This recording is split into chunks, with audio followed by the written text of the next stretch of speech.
کرام مولا رب العالمین معجزې ورکړې وي زمونږ د امام الانبیا معجزې ډېرې بېشماره دي څوک وایي 1000 وي بعضې وایي 1200 وي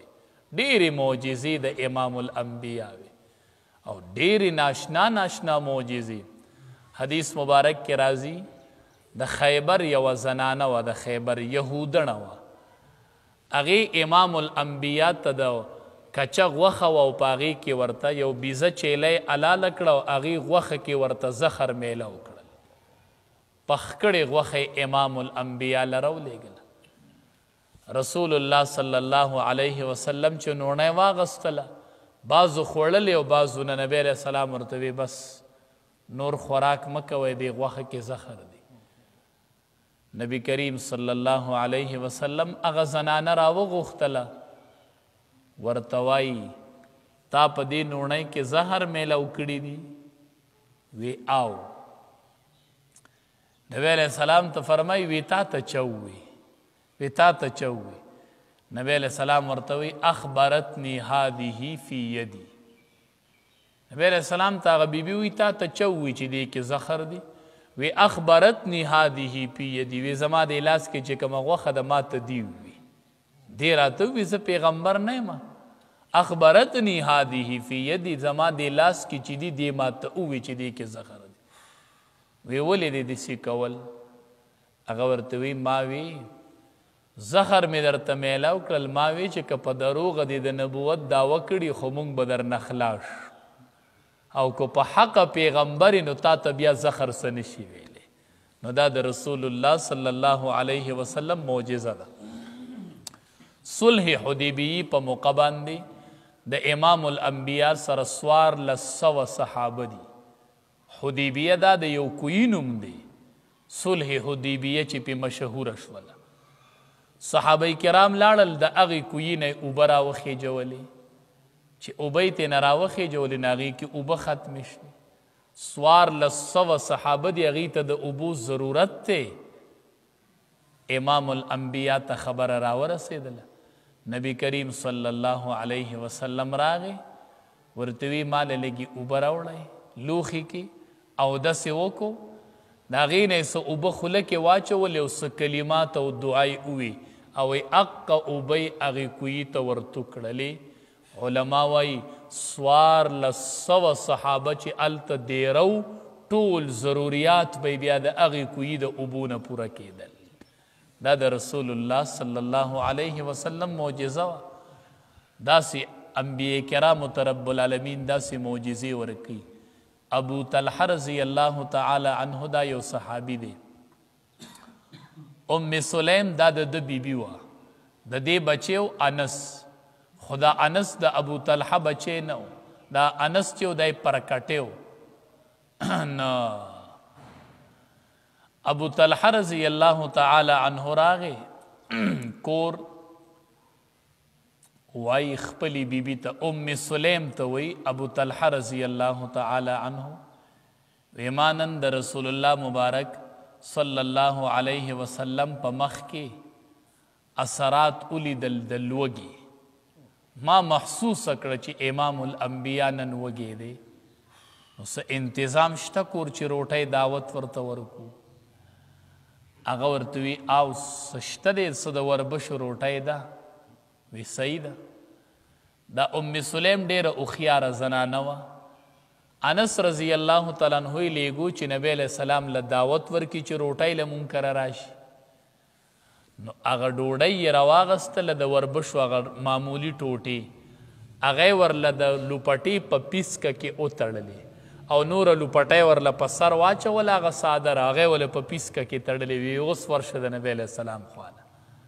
مطلب دا چې نبی کریم صلی الله علیه وسلم خو ډېر هوښیار سړی دی چې هغه دا ویني پته به ورته ولګي چې روټۍ وکره کمه ده چې راغی نبی علیه السلام انس رضی الله تعالی عنه ته وایي زمونږ د دعوت دپاره رالی وي او وی مونږ خوراک لبلی وی او وی ته زه وی مونږ درلو ټولو صحابو ته وی راځئ علما وی اویا یا اتیا صحابو ټولو ته وی راځئ وی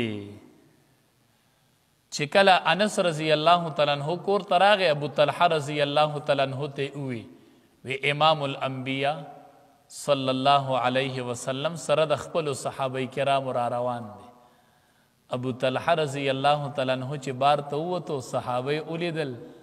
راغه ام سلیم ته وی روټای به پوره شي. ام سلیم ډیره اوخیاره زنانه وه. الله دې زمونږ د زمانې زنانه هم داسې اوخیاري کی اوخیاري. روټۍ څومره کمه ده، میلمانه څومره را روان دي او روټۍ څومره کمه ده، څه جواب ورکوي؟ نن چې زنانه ته د دې وایي میلمانه راله، نو هغې د روټۍ انتظام د دوو کړی دی، ورته وایي لس تې راله. ته بیا مجلس واوره چې څه مجلس په کور کې کېږي. نه امام دا ابو طلحه رضی الله تعالی عنہ ورته وایي داسې مسله ده. ام سلیم رضی الله تعالی عنها ورته وایي وی غمجنېږه مه، امام الانبیاء ډیر اوخیار سړی دی او ما انس رضی الله تعالی عنہ لیږلی، هغه پوه دی چې خوراک د دوی کره کم دی. ته فکر مه کوه، الله به ورله بندوبست کی. حدیث مبارک کې راځي وي من کان یؤمن بالله والیوم الاخر فلیکرم ضیفه. د دواړو جهانو سردار فرمایي وی څوک چې په ورځې په الله او د ورځې په آخرت ایمان ساتي نو دی د میلمه اکرام کوي. دا ډیره لویه سعادت خبره ده چې له چا ځای ته میلمه راشي. دا بد مه ګڼئ، مه نارینه او مه زنانه، دا ډیر په خوشحالۍ میلمه ته استقبال کوئ. حدیث مبارک کې راځي وی امام الانبیاء فرمایي وی چا چې میلمه ته بالغ کې خود الله به ضرور دا سړی بخي، الله به بخي چې د میلمه ته بالغ یې. د دې سره ډیر برکات کورونو ته راځي. تاسو عامه مشاهده وکئ چې د کم سړي میلمانه ډیري دومره به رزق فراخي. رزق کې لویه پراخي، دا د میلمه برکت دی، د هغه رزق پراخي، هغې رزق کې کمې نه راځي. د میلمه ډیر ښه استقبال کوئ. نو ام سلیم ورته وی ای به راضي دي. رسول الله صلی الله علیه وسلم راغی. ام سلیم وی ما ته وی چې هغه روټۍ راواله، ما هغه د وربشو هغه ډوڼۍ ووړلې. نو وی چې د خوراک لکه خرو به یې څه سره؟